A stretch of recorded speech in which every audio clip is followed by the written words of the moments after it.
तर आपलं हे रेग्युलर ऍक्टिव्हिटी आहे आणि I am creating some ad template. Okay, तर इथे एक ऍड टेम्पलेट वन आहे.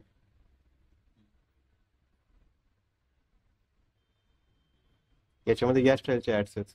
ओके, तर आता रिलिजियस घेतलं तर रिलिजियस मध्ये किती पण येऊ शकतात ना, एका कॅटेगरी किती पण येऊ शकतात. तर ते रिलिजियस, ट्रॅव्हल, आपल्या जे होम पेजला कॅटेगरी होती विथ ॲपच्या, travel, tourism, temple, hotel, resort, retail business, anything.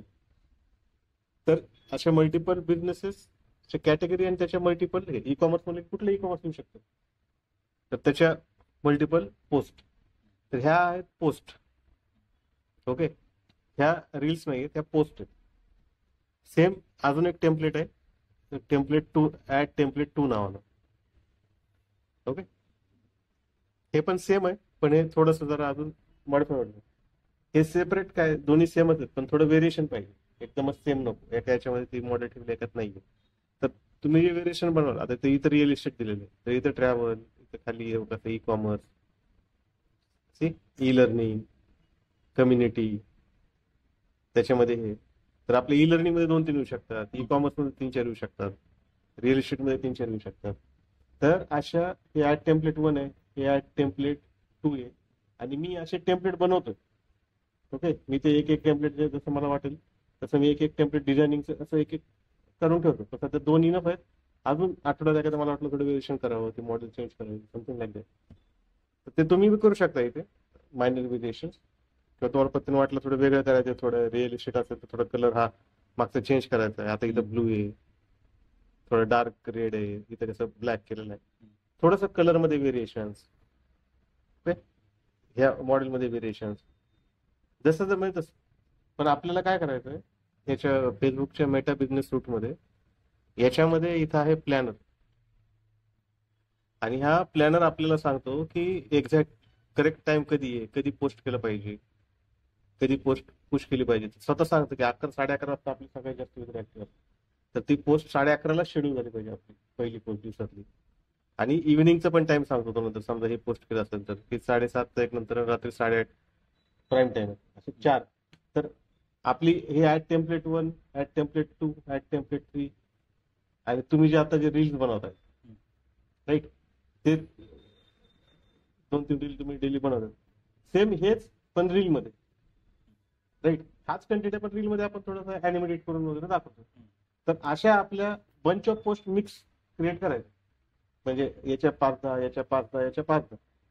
आणि ते इथे आल्यानंतर इथे तू पोस्ट करायला घेशील, शेड्यूल पोस्ट येतं, शेड्यूल स्टोरी येतो. जर ज्यावेळी इमेजेस करतोय त्या शेड्यूल पोस्ट करायचं. शेड्यूल पोस्ट केलं की असं ते टाइम द्यायचा इथे 11:30चा त्या दिवशीचा, ते कॅप्शन टाकायचं, आपल्या एक टेक्स्ट बघायचा आपण काय कॅप्शन दिलं जुन्या पोस्ट मध्ये, आणि इथं शेड्यूल करायचं. ठीक, या दोन्ही टाइम टाकतात, इंस्टाग्राम, फेसबुकचा, दोन्हीकडे एकच ठेवा, त्याला काही फरक पडत नाही. ओके, आणि शेड्यूल करायचं. तर असं करून कधी पण आपल्या नेक्स्ट 15 डेजच्या पोस्ट इथे फिक्स पाहिजे. म्हणजे समजा असं नाही की दररोज आपल्याला लिहून 2-3 रील बनवायचे, आठवड्यातला 1 किंवा 2 दिवस आपण 10-15 काय, त्याला फक्त टायटल चेंज करायचं, स्क्रीनशॉट टाकायचे, 2-3 अशी ऍक्टिव्हिटी येते, पटपट करून घ्यायची आणि ते इथे शेड्यूल करून टाकायची, राईट. मग डेली 11:30, आता समजा 3 पोस्ट आहेत आपले, ऍड टेम्पलेट 1 वर एक आहे, 2 वर एक आहे, आणि एक ही रील एक आहे. तर एक सकाळी 11:30 वाजता 1-2 ठेवायचे, संध्याकाळी 8-9 वाजता 1-2 ठेवायचे, दुपारी 1-2 ठेवायचे. जितकी फ्रिक्वेन्सी वाढत तेवढी वाढवते. आणि एकदाच हे कसं परत परत करत राहत नाही, एकदाच करायचं की बाबा या वीकडेला थर्सडे आणि फ्रायडे आम्ही याला डेडिकेट केलाय, किंवा मंडे आणि ट्युजडे कुठला तरी एकच दिवस बस झाला, 2 पण नको. एक दिवस थर्सडे हा आपला मार्केटिंग डे असं कन्सिडर करायचं, मार्केटिंग डे. आणि त्या दिवशी फक्त हेच करायचं, फुल डे फोकस याच्यावर, की एकदा थर्सडेला बसलं की पुढच्या 7 दिवसाचं प्रिपेअर करायचं. जरी ऍक्टिव्हिटी तुम्ही दर 7 दिवस करत असाल तर, किंवा 15 दिवसाचं करू शकतो. ते बघायचं आपण किती बनतात, किती वेळ लागतो ते बनवायला, एक एक पोस्ट, एक एक हे व्यवस्थित करून. क्लिअर. आता हे झालं फेसबुकचं आणि इंस्टाग्रामचं, राईट. हे इथं शेड्युलिंग होतं. सेम शेड्युलिंग आता इथं पण होतं, लिंक्डइनला पण. लिंक्डइनच्या ज्या पेज पोस्ट आहेत इथे तू पोस्ट करायला गेला तर इथे एक ऑप्शन येतो शेड्यूल नावाचा. इथं पण तेच आहे. जी पोस्ट आपण इकडे फेसबुकला शेड्यूल करतो ना तीच इकडे पोस्ट करायची, इकडे फक्त परत अपलोड करावं लागलं एवढंच आहे. आणि इथं पण कॅलेंडर दिसतं शेड्यूल पोस्ट. आता 14 तारखेला मी शेड्यूल केली उद्या टेस्टिंगसाठी करत होतो, पण हे असं शेड्युलिंग दिसते याच्यामध्ये.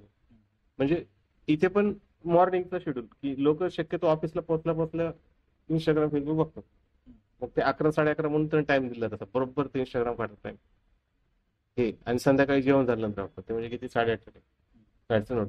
तर सकाळी 11:30 आणि संध्याकाळी 8:30 पोस्ट असलीच पाहिजे. मधली एका दुसरी मागे पुढे झाली तरी चालतं, पण त्या पर डेच्या पुढच्या 7-7 दिवसाच्या तिथे शेड्यूल इथे करून ठेवायचे. क्लिअर? हे फेसबुक इंस्टाग्राम इथं झालं. लिंक्डइनचं ह्या लिंक्डइनच्या इथे कॅप्शन जे आहे ते आपले जुने कॅप्शन पाहू शकतोस तू. आपण असे दिलेत लॉन्च युअर साईट. किंवा यात थोडं व्हेरिएशन ठेवायचं असेल तर चॅट जीपीटी यूज करायचं. राईट? आता एक कम्युनिटी तर इथे कम्युनिटी लिहिलेलं आहे, इथे गणपती असेल तर गणपती आहे, इथे थोडंसं वेगळं आहे. कॅप्शन थोडेसे वेगळे ठेवायचे, हॅशटॅग वगैरे टाकायचे त्याच्यामध्ये. आहेतच किती पोस्ट आहे, 2-3 तासाचं काम आहे डेडिकेटेडली जर केलं तर 7-7 दिवसाच्या पोस्ट व्हिडिओ येतात आपल्या. राईट? आणि जसे माझ्याकडे नवीन व्हेरिएशन येतील टेम्पलेटचे तसे तसे मी नवीन ऍड करत जातो. मग आपण त्यात मिक्सअप ठेवायचं, म्हणजे एकदम सेमच टेम्पलेट दिसलं नाही पाहिजे. ते असं आहे. तर जितक्या जास्त पोस्ट करता येईल तेवढा पोस्ट करायचं. पण हे खूप इम्पॉर्टंट ऍक्टिव्हिटी, याच्यामध्ये गॅप चालत नाही. इंस्टाग्राम, फेसबुक, आता हे झालं फेसबुक, इंस्टाग्राम, लिंक्डइन आणि युट्यूब स्टोरी. इंस्टाग्रामला रील टाकली ती युट्यूब स्टोरी, काय म्हणतात युट्यूबच्या रील्सचं काय म्हणतात, युट्यूब शॉर्ट्स. तर ते जरुरीच आहे. एक दिवस जरी गॅप पडला ना तरी पण ते पनिश करतात ते अल्गोरिदम. असा प्रॉब्लेम आहे. त्याला कन्सिस्टन्सी पाहिजे. त्याला जर कळलं की हे डेली 3 पोस्ट या कॅटेगरी येतात, तसं तसं आपलं त्याची रँकिंग वाढत जाते त्या कीवर्डची. आणि नंतर मग आपले विदाउट फॉलोअर पण लोक त्यांना पण दिसायला सुरुवात होते.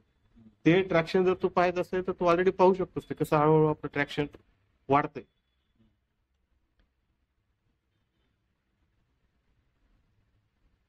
तू जरी पाहिलेलं तिथे ओके 11, 17, 90, 80, 88, तर ह्यांना आपण हे पेड नाहीये. लोक आलेत इंस्टाग्राम अल्गोरिदम सजेस्ट केलंय. हे लोक पेडवाले नाही आहेत. पेडवाले खालचे जे मोठे मोठे ते पेडवाले. पण तू जर पाहिलं त्या जुन्या ज्या आहेत आपण चालू कधी केलं तिथून ते हळूहळू वाढत जातं की 17, 11, 11, 12 चालू होतं, नंतर 23 ला चालू झालं, नंतर 24 चालू झालं, नंतर 28 असं 10 15 करत आता आपण कुठं तर या स्टेजला आलो जातं की बाबा ते वाढतंय 40, 80, 90, 152. हे विदाऊट पुश करता भेटतात. यात आपल्याला ऍड पेन नाहीये, पण ही कन्सिस्टन्सी पाहिजे त्याला अल्गोरिदमला, त्याशिवाय ते पुढे जाणार नाही. ओके, तर हे आहे. ब्लॉगचं असं नाही की ब्लॉग असं डेली 7-7 दिवसाची ब्लॉग आठवड्यातून एकदम तरी करतो. त्याला कसं प्रॉपर टेक्स्ट वर करावं लागतं किंवा त्याच्यावर थोडंसं रिसर्च करून तो ब्लॉग बनतो. तर तो आठवड्याला एक जरी पोस्ट झाला .com आणि किंवा .appला तरी इनफ आहे तो ब्लॉगचा. कारण की आता एसईओला एवढा इम्पॉर्टन्स नाही आहे. इम्पॉर्टन्स याला इथे हळूहळू ते सजेस्ट होत राहिलं पाहिजे याच्यामध्ये. ठीक आहे, तर ही ऍक्टिव्हिटी आहे.